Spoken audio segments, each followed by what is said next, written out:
Hello दोस्तों, कैसे आप सभी लोग। उम्मीद करती हूँ कि आप सभी लोग बहुत अच्छे होंगे। तो दोस्तों, मैं हूँ फरहान आज महबूब नगर से और आप लोग देख रहे हैं दिखा बार बार चैनल।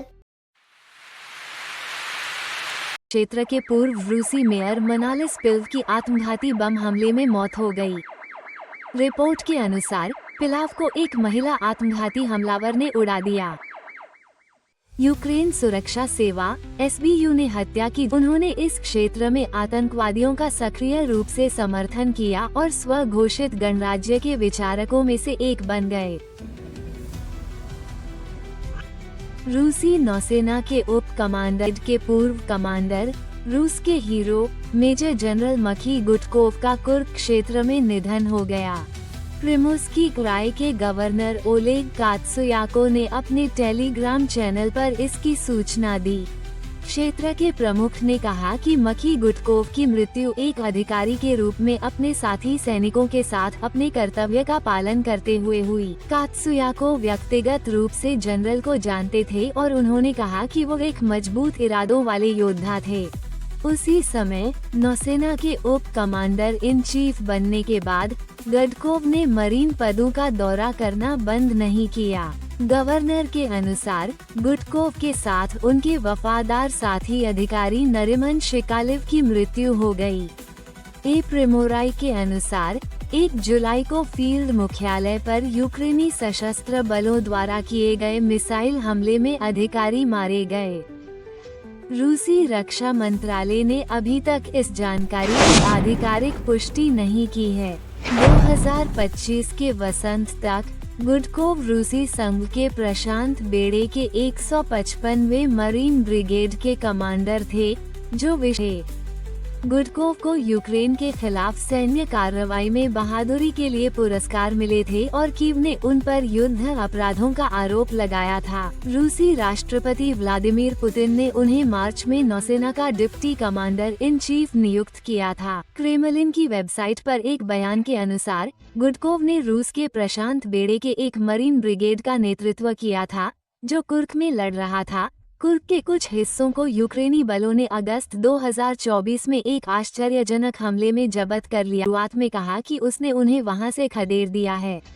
मौत की खबर। अमेरिका ने यूक्रेन को भेजे जाने वाले कई शिपमेंट को रोक दिया है, जिसमें पैट्रियट एयर डिफेंस मिसाइल और सटीक निर्देशित आर्टिलरी शामिल हैं। उसने चेतावनी दी है कि उसके अपने घरेलू भंडार कम हो रहे हैं, लेकिन उसने कहा कि कीव के लिए मजबूत विकल्प अभी भी तैयार हैं। यूक्रेन ने शिकायत की है कि सैन्य सहायता में इस रोक के कारण रूसी सेना यूक्रेनी क्षेत्र में और आगे बढ़ रही है।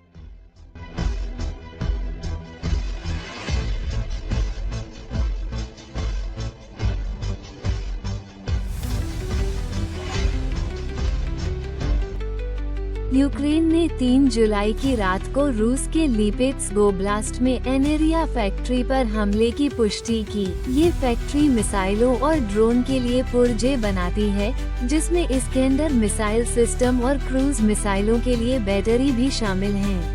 यूलेट शहर में इन क्षेत्रों में ड्रोन हमले की सूचना दी है। लिपेट्स्क और येलेट शहरों में लिपेट्स्क ओब्लास्ट में धमाके सुने गए। लिपेट्स्क में एक सैन्य हवाई अड्डा है, जबकि येलेट में एक बैटरी प्लांट है।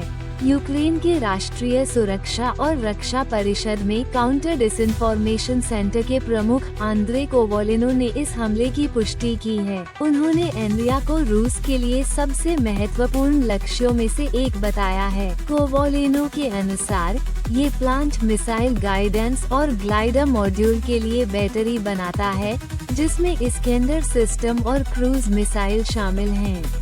प्लांट को कितना नुकसान हुआ है, यह अभी स्पष्ट नहीं है और इंडिपेंडेंट की रिपोर्ट इन खबरों की पुष्टि नहीं कर पाई है। एनरिया प्लांट बैलिस्टिक और क्रूज मिसाइलों के साथ साथ ड्रोन और ग्लाइड बम के लिए बैटरी के पुर्जे बनाता है। इस फैक्ट्री को पिछले साल मई में कई बार निशाना बनाया गया था। उलेट शहर रूस यूक्रेन सीमा से लगभग 250 किलोमीटर उत्तर में स्थित है। आर्मानोव ने ये भी दावा किया कि ड्रोन ने क्षेत्र के अन्य क्षेत्रों को भी नुकसान पहुंचाया है। एक ड्रोन का मलबा कथित तौर पर एक रिहायशी इमारत पर गिर गया, जिससे एक महिला की मौत हो गई और 2 अन्य घायल हो गए। बाद में एस्ट्रा ने बताया कि उसने कार पार्क में हुए नुकसान के फुटेज को जियोलोकेट किया था, जिसका जिक्र गवर्नर ने पहले किया था, और निष्कर्ष निकाला कि निशाना वास्तव में एनेरिया प्लांट था। प्रत्यक्षदर्शियों द्वारा उपलब्ध कराए गए फुटेज से पता चलता है कि एक यूएवी प्लांट के पास डामर से टकराया और व्यवसाय के क्षेत्र में आग लग गई। तस्वीरें और वीडियो वास्तव में एनेरिया प्लांट और उसकी मुख्य इमारत के क्षेत्र को दिखाते हैं। संदेश में लिखा है, लिपेस्क में एक रूसी सैन्य हवाई अड्डा है जहां सू-34, सू-35 और मिग-31 विमान तैनात हैं। अगस्त 2024 में भी यहां हमला हुआ था।